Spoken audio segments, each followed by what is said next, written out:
अभिवादन स्वीकार करें। मैं उदय पठानिया। आज का सवाल ये है कि क्या हिमाचल जो है वो केंद्र सरकार के लिए, पड़ोसी राज्यों के लिए क्या पाकिस्तान है?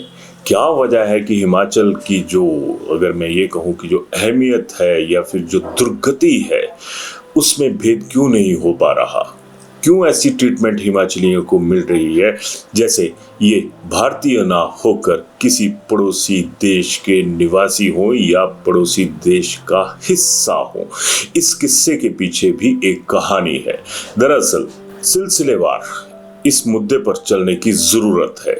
आपको याद होगा कि कुछ अर्सा पहले हिमाचल ने वाटर सेस लगाने की बात कही थी और मुख्यमंत्री सुखविंदर सिंह सुक्खू इस मामले पर खुद फ्रंट फुट पर आए थे और उन्होंने जो वाटर सेस था उसे वसूलने की कवायद पर जोर दिया था। वजह यही थी कि हिमाचल के पास अपने संसाधन नहीं है और हमेशा किसी भी आपदा के दौर में, किसी भी दूसरे दौर में उसे केंद्र की तरफ देखने पड़ता है। लेकिन तब भी केंद्र ने इन चीजों को अनसुना कर दिया और आज जब हिमाचल पर यह आपदा आई है तो उसकी मदद करने के लिए कौन तैयार हो रहा है? क्या केंद्र सरकार ने कोई मदद की या फिर पड़ोसी राज्य ने कोई मदद की? इसके पीछे भी वजह है।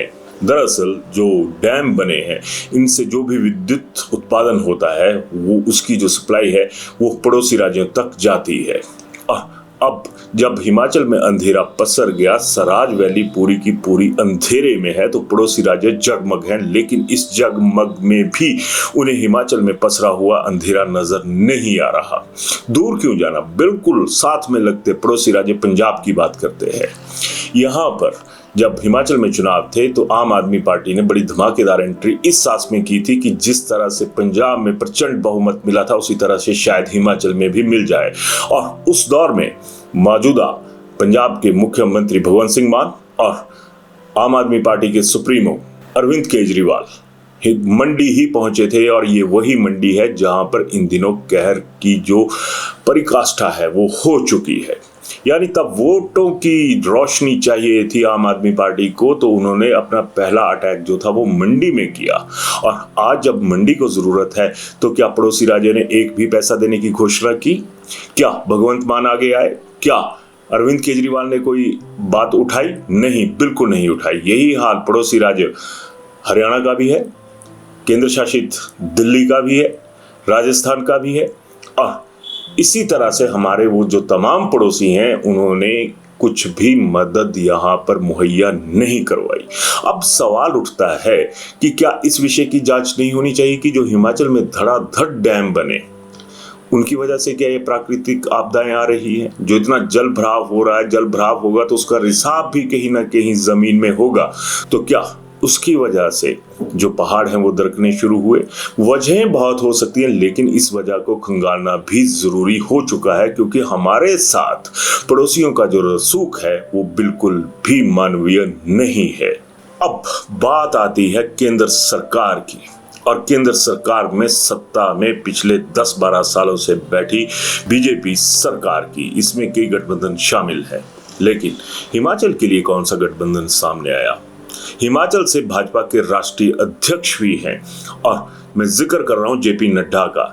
जेपी नड्डा आज की डेट में इतने कद्दावर नेता हैं कि वो अगर आज एक अपील भी कर दें तो हिमाचल को बहुत ज्यादा जो मदद है वो पड़ोसी राज्यों से आ सकती है। उसकी एक वजह है क्योंकि बीजेपी का ये दावा भी है कि आज पूरे देश में ज्यादातर सरकारें जो हैं वो बीजेपी की हैं और तमाम जो बीजेपी के नेता हैं और वहाँ की जो सरकारें हैं वो नड्डा के दरबार में उनके आगे नतमस्तक होती हैं। लेकिन दलील तो क्या देनी थी, कहीं से एक अपील भी नहीं सुनाई दी कि इन पड़ोसी राज्यों से हिमाचल की मदद का कोई रास्ता खुलवाया जाए।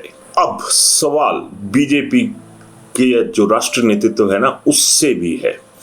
क्या बीजेपी के आला नेता ये भूल गए कि ये स्वराज है और ये वही स्वराज है जिसने बीजेपी को राज करने के लिए एक व्यवस्था परिवर्तन का नाम भी दिया था? और उस दौर में जिसे कहते हैं ना कि एक सत्ता परिवर्तन के बाद नेतृत्व परिवर्तन का रिवाज जो था वो स्वराज से शुरू हुआ था। स्वराज के लोग कई सालों से जयराम ठाकुर को जिताते आ रहे हैं और रिकॉर्ड मत दे रहे हैं, लेकिन बीजेपी ने जयराम के दम पर प्रोफेसर प्रेम कुमार धूमल को भी बेदम किया था और एक नया नेतृत्व जो था वो हिमाचल को दे दिया था।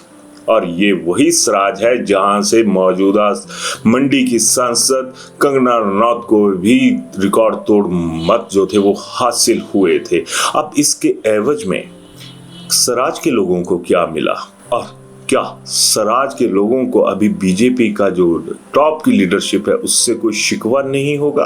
क्या वजह है कि राजनीति का खेल हो रहा है और समाज नीति इस राजनीतिक आपदा में एक तरह से तबाही का बहुत बड़ा कारण जो है वो बन चुकी है। अगर सियासत के आईने को ही सामने रखा जाए या फिर सियासत की खिड़की या दरवाजों को खोल दिया जाए तो ये साफ नजर आता है कि कहीं ना कहीं जो हिमाचल के हालात हैं, जो अब आम लोगों की हालत है वो बदतर से बदतर होती जा रही है। और इसमें शरेआम ये चीज़ भी अगर मोटे तौर पर भी देखा जाए तो नजर आता है कि कांग्रेस की सरकार यहाँ पे है, मुख्यमंत्री सुखविंदर सिंह सुक्खू हैं, तो क्या मान लीजिए कि इनकी सियासी रंजिश भी है, सियासी खुन्नस भी है, तो क्या ये सही वक्त है कि ये रंजिश, ये खुन्नस अभी निकाली जाए? और एक सवाल तो और बनता है, ईश्वर ना करे कि कभी जो भाजपा शासित प्रदेश है उनमें ऐसी आपदा आए तो क्या भाजपा का जो शीर्ष नेतृत्व है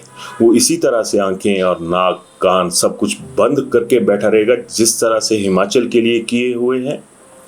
बहुत सारे सवाल हैं जो सो कॉल्ड सुप्रीमो यानी केंद्र सरकार के खाते में जाकर गिर रहे हैं, लेकिन केंद्र सरकार के पास इतना वक्त नहीं है कि वो अपनी झोली खोले और राहत का बंदोबस्त हिमाचल के लिए करे। अब हिमाचल सरकार, कांग्रेस सरकार, इसके आगे भी एक सवाल है और ये सवाल इतना बड़ा है कि उसमें खुद कांग्रेस जो है वो छटपटाती हुई नजर आती है। दरअसल जब ये आपदा आई उसी दौरान कांग्रेस की सरकार ने विभिन्न बोर्ड और निगमों के जो अध्यक्ष थे उनके जो मानदेय थे, वेतन थे, भत्ते थे, उनमें जबरदस्त बढ़ोतरी कर दी।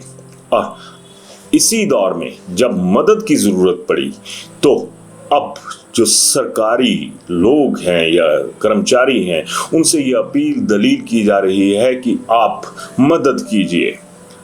अब यही वजह है कि जो सचिवालय है उसका जो रिटायर्ड लोगों का संघ है उसने ये प्रेस बयान पिछले कल जारी कर दिया है कि हम तो सरकार के खाते में एक नया पैसा तक नहीं डालेंगे और हम जो मदद करने जा रहे हैं उसको हम खुद अपने हाथों से करेंगे।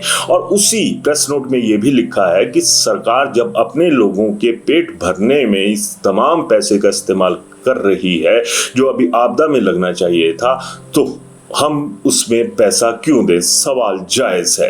जो ये आग्रह पूर्व प्रधान आत्माराम जी ने किया है उसकी भर्त्सना करते हैं